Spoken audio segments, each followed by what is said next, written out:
We chose to study more on mechanism underlying pollen allergy. So the role of the immune system, so the immune system controls how the body defends itself against invaders and allergens, but sometimes the immune system will identify pollen as as an invader and create a significant immune response, which is what we know are seasonal allergies or hay fever. And the immune system creates a response to pollen by producing antibodies called immunoglobulin E that travel to chemical releasing cells and in turn causing an allergic reaction.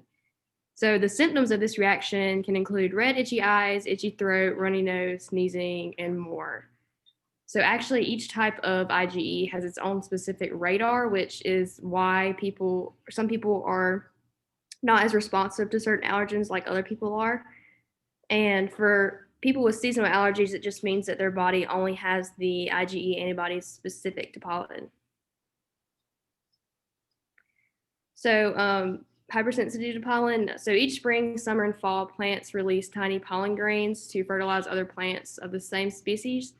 These plants make small, light, and dry pollen grains that travel by the wind, and an immune response to pollen is known as type 1 or immediate hypersensitivity and is an allergic reaction provoked by constant exposure to a specific allergen, such as pollen.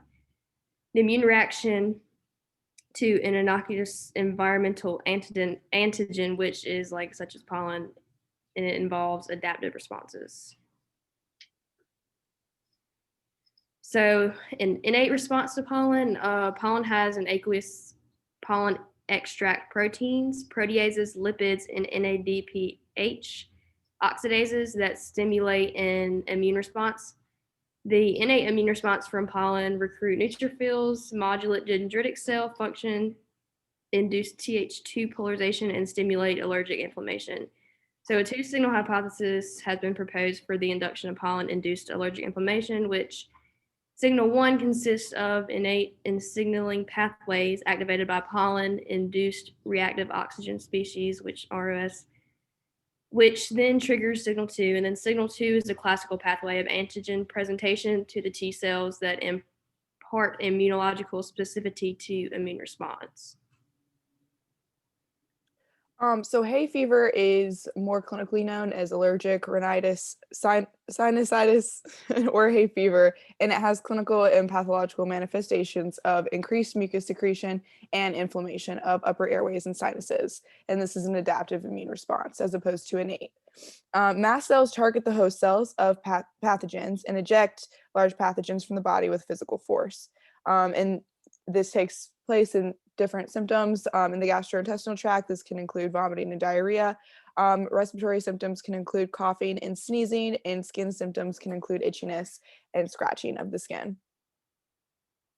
Now, mast cells are found in the skin and in all mucosal tissues, but they're localized in connective tissues. They don't circulate in the blood.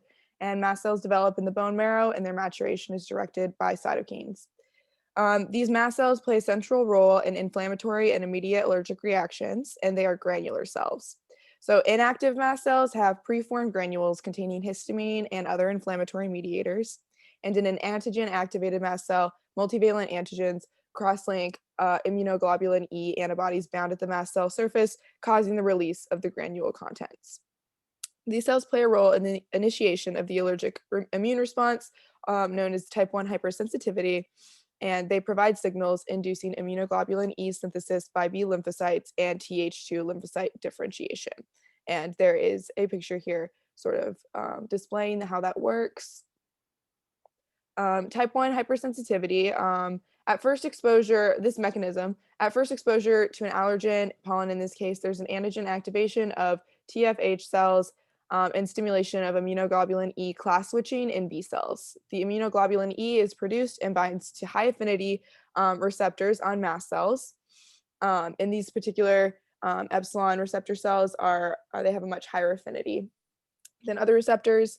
Mast cells are activated when pollen binds to the immunoglobulin E attached to these receptors on the cells. And after repeated exposure to pollen, the mast cell is activated and releases its mediators. So mast cells have two phases of response. They have an immediate release of granules known as degranulation, and they have a second phase where there's synthesis of new mediators. There's a picture here where you can view that.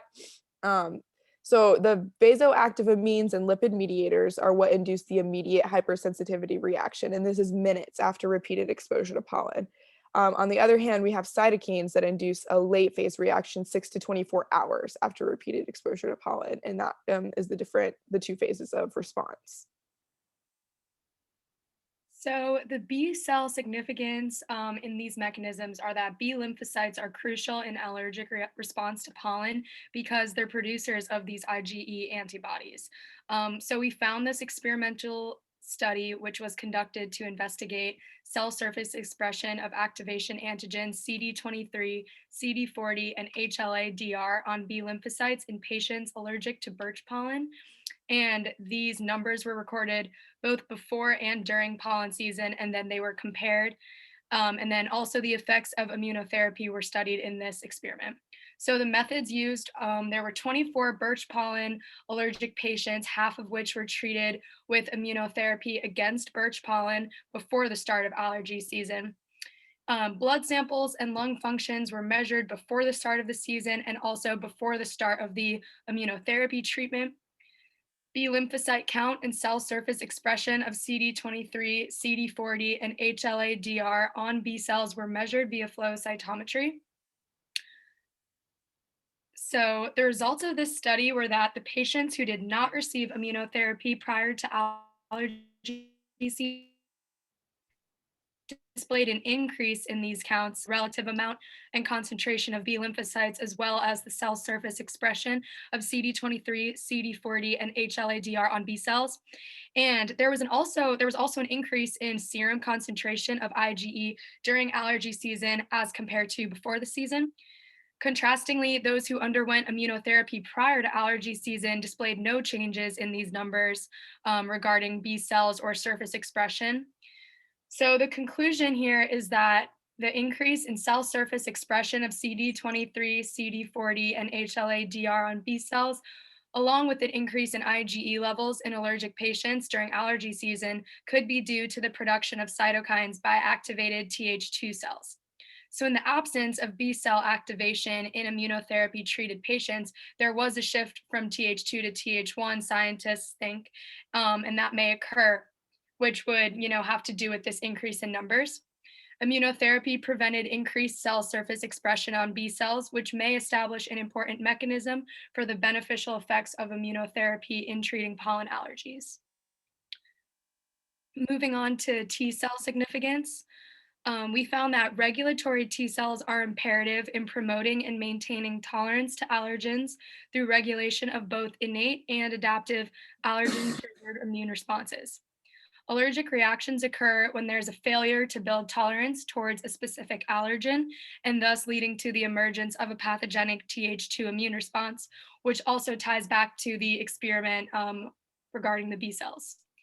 So CD4 plus T cells initiate and maintain allergic airway reactions by expressing major histocompatibility complex, also known as MHC class 2 molecules, along with allergen-specific T cell receptors or TCRs. And together, these allow for the linkage of innate and adaptive immune responses. And together, these responses are able to regulate the synthesis of allergen-specific IgEs, which play an essential role in mediating early and late reactions to allergens.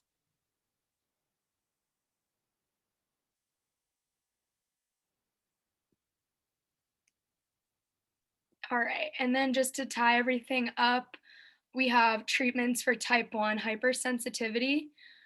So in terms of prevention, we can just, try to prevent antigen exposure, pharmacological epinephrine, anti-IgE, antihistamines, and low-dose inhaled steroids.